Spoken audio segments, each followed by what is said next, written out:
Hi மக்களே, இன்றைக்கி நம்ம பார்க்க போகிறது ஆடிப்பெருக்குக்கு ஒரு ஸ்வீட் தாங்க. கருப்பட்டி வச்சு பாசிப்பருப்பு நிலக்கடலை லட்டு தான் பார்க்க போகிறோம். வாங்க எப்படி செய்யுதுன்னு பார்த்தலாம். பாசிப்பருப்பு ஒரு கப் எடுத்திருக்கேன். வறுபட்டுருச்சான்னு பார்க்குறதுக்கு வாயில் எடுத்து போட்டிங்கன்னா நமுத்த மாதிரி இல்லாமல் கிறிஸ்பியாக நல்லா வாசமாக வந்ததுன்னா வறுபட்டுருச்சுன்னு அர்த்தம். நீங்கள் சாமிக்கு படைக்கும் போது தான் இருந்ததுன்னா வாயில் போடக்கூடாது. அப்போ சிம்மிலேயே 3 நிமிஷம் வறுத்து எடுத்துக்குங்க. இப்போ பாருங்கள், நல்லா வறுபட்டுருச்சு. இது எடுத்து வச்சிடலாம். இது ஆறட்டும். ஆறுனதுக்கப்புறமா மிக்ஸி ஜாரில் போட்டு நல்லா ஃபைன் பவுடர் அந்த மாதிரி அரைச்சிக்கலாம். அரைச்ச பவுடரை நல்லா சலிச்சுக்கலாம்.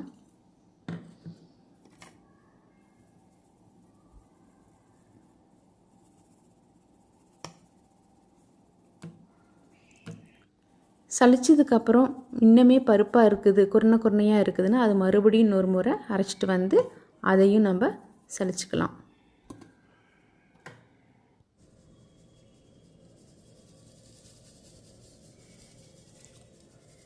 இப்போ பாருங்கள், 2-3 தடவை அரைச்சி சலிச்சாச்சு. அப்போவுமே கொஞ்சம் குரணை இருக்குது. அந்த பருப்பு குரணையை பாயாசம் செய்யும்போது பயன்படுத்திக்குவேன். இப்போ 1 கப் அளவுக்கு மாவு எடுத்துக்கலாம். கருப்பட்டி அதே 1 கப் அளவு எடுத்துருக்கிறேன். கொஞ்சம் கட்டி கட்டியாக இருக்கிறதுனால ரெண்டையுமே மிக்ஸி ஜாரில் போட்டு நல்லா அடிச்சுட்டு வந்துடலாம். ஃபைன் பவுடராக ஆக்கிக்குங்க. பாருங்கள், இந்த மாதிரி இருக்கணும். இது ஒரு பிளேட்டில் மாற்றிடலாம். இப்போது நெய் 1/4 கப் எடுத்துருக்கிறேன். முதல்ல கொஞ்சம் கொஞ்சமாக ஊற்றி நல்லா பிசைஞ்சிக்கலாம். நீங்கள் பிசைய உங்களுக்கு எவ்வளோ தேவைப்படுதோ அந்த அளவுக்கு நெய் விட்டுக்குங்க. ரொம்ப நெய் விட்டிங்கனாலும் திகட்டுற மாதிரி இருக்கும்.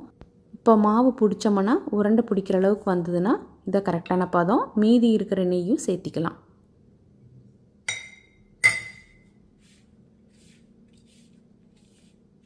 இப்போ இது ரெடி ஆயிடுச்சு. கூட சேர்த்துறதுக்கு நிலக்கடலையை வறுத்துக்கலாம். இது நல்லா வறுப்பட்டதுக்கப்புறமா இந்த தோல் நீக்கிட்டு உடச்சி 3 டேபிள் ஸ்பூன் அளவுக்கு இந்த மாவில் சேர்த்திக்குங்க. இந்த பாசிப்பருப்பு நிலக்கடலை சேர்ந்து சாப்பிடும்போது நல்லா சுவையாக இருக்கும்.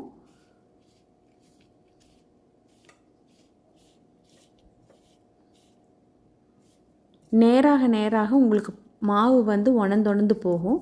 அப்படி இருக்கும்போது உங்களுக்கு நெய் கொஞ்சம் சுட வச்சு ஒரு டேபிள் ஸ்பூனாக விட்டு நீங்கள் உருண்டை பிடிச்சிக்குங்க. இப்போ நிலக்கடலை போட்டதுக்கப்புறம் இன்னும் கொஞ்சம் தேவைப்படுது நெய். அதனால் 2 டேபிள் ஸ்பூன் விடுறேன். இது நல்லா பிசைஞ்சுக்கலாம்.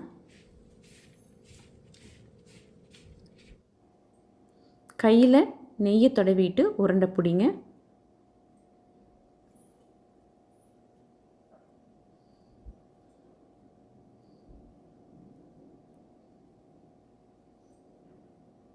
பாருங்கள், நல்லா செட் ஆகி வந்திருக்கு.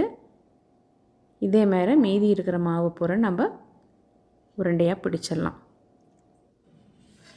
பாருங்கள், ஒரு 5-6 உருண்டை பிடிச்சதுக்கப்புறம் மாவு கொஞ்சம் லைட்டாக ட்ரை ஆயிடுச்சு. மறுபடியும் ஒரு 2 டேபிள் ஸ்பூன் அளவுக்கு நெய் விடுறேன். மொத்தமாக 1/4 கப் நெய், 4 டேபிள் ஸ்பூன் அளவுக்கு நெய் விட்டுருக்கேன். இது கரெக்டாக இருந்தது.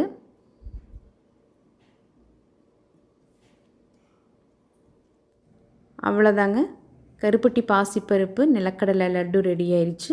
இந்த ஆடிப்பெருக்குக்கு இந்த ஸ்வீட் செஞ்சு பார்த்துட்டு எப்படி இருந்துன்னு மறக்காமல் உங்களுடைய அனுபவங்களை என்னுடைய கமெண்ட் செக்ஷனில் பதிவிடுங்க. லைக் பண்ணுங்கள், ஷேர் பண்ணுங்கள், மறக்காமல் சப்ஸ்கிரைப் பண்ணிவிடுங்க. நன்றி, வணக்கம்.